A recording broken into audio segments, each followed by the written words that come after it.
Uganda wange mukama wange zukuka nga naffe bwe twongera okusaba Allah subhanahu wa ta'ala ayongere okugaziiza kabuliyo akuwe ekiwummulo eky'emirembe ayayagalanga nnyo abantu bya Allah yayagalanga nnyo ensi ya Allah saba Allah yadde tyava mu nsi okusaba kwaffe ya Rabbi Allah sabakiza okusaba kwaffe ya Rabbi Allah sabakiza okusaba kwaffe ya Rabbi Allah al-Fatiha amin bismillahir rahmanir rahim alhamdulillahi rabbil alamin billahi minash shaitanir rajim bismillahir rahmanir rahim اللهم صل على محمد وعلى آل محمد كما باركت على إبراهيم وعلى آل إبراهيم في العالمين إنك حميد المجيد أعوذ بالله من الشيطان الرجيم بسم الله الرحمن الرحيم الحمد لله رب العالمين الرحمن وموجنا يا ربي وموجنا يا ربي موجنا في الدوس يا الله مغنا فونو سجرين يا الله يقول abantu abalungi ebintu bingi Allah sizira kwebyo muwejjana mukadde wange Honorable Segirinya taata mukadde wange taata mukwano gwange nnyo eyamba ku maaso taata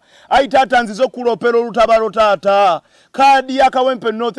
egabiwa ku lunaku olwokubiri taata taata nsaba olwane nga bwe wayogera nti fight hard nsaba olwane mu buli mbeera yonna taata kaadi ebeere mu mikono gyaffe taata tusobole okumaliriza taata bye watandika taata amalwaliro tugateekeko omukono taata gasobole okubeera nti gatambula kubanga naawe kye wali oyagala taata n'ekyensaba taata olwane okwate ku mitima gy'abakadde baffe taata abagaba kaadi taata olwane nnyo okulaba nti obakwatako ku mitima taata emikululo gwo guno taata gwolesa omulungi ennyo buli muntu akwenyumirizamu taata bye watandika taata bireme kufa twongere okubeera nti tulaga ekifaananyi twongere okubeera nti tusiga ekifaananyi kyo mu maaso n'omukululo gwo gugende mu maaso taata nkwegayirire towummula enteekateeka z'edduwa ya muganda waffe Honorable Muhammad Segirinya edduwa y'ennaku 40 ejja kubaayo nga 2 omwezi ogwokusatu era wano wennyini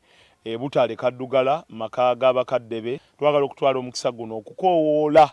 Abannayuganda bonna mikwano gya Honorable Muhammad Segirinya mwenna nga bwe mwaliwo mu kuziika okulaba nti enteekateeka ng'ennaku z'omwezi nga 2 ereme kubaleka waggulu musobole okubeera nga mujja tubeerewo twegayirire Allah kale Luswa Luwemba ebyo nno yabadde mu kyalo ng'akola ki simanyi lwakwanza simanyi nnyo banne ebyaddiini kati gwe gwenjoboza ase mbagamba si kituufu ekyo kyogenda okusaba omufu simanyi kigambo kyenjagala kukozesa woyinza kivuunula mu Luganda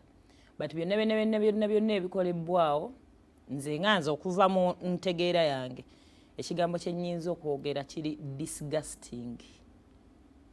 Whatever was done was just disgusting, period. Kati kintu ki kyetulina nga kyaffe kyabwebanga ekitasobola tuvaako ng'abantu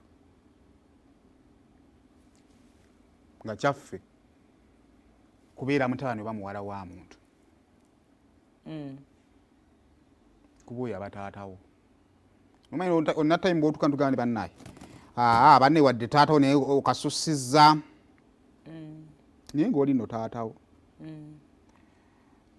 nze njagala kulowooza nti Luwemba fakita y'okubeera ewa Segirinya yagirina mu 5 naye nze ndowooza ekozeseddwa bubi.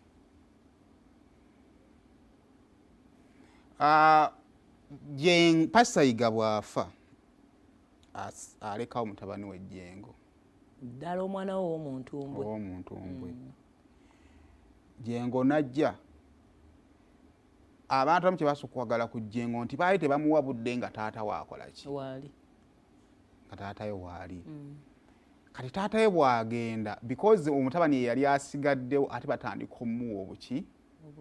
era bwe bamulaba nagamba sebo nakyo nno kirina enjiri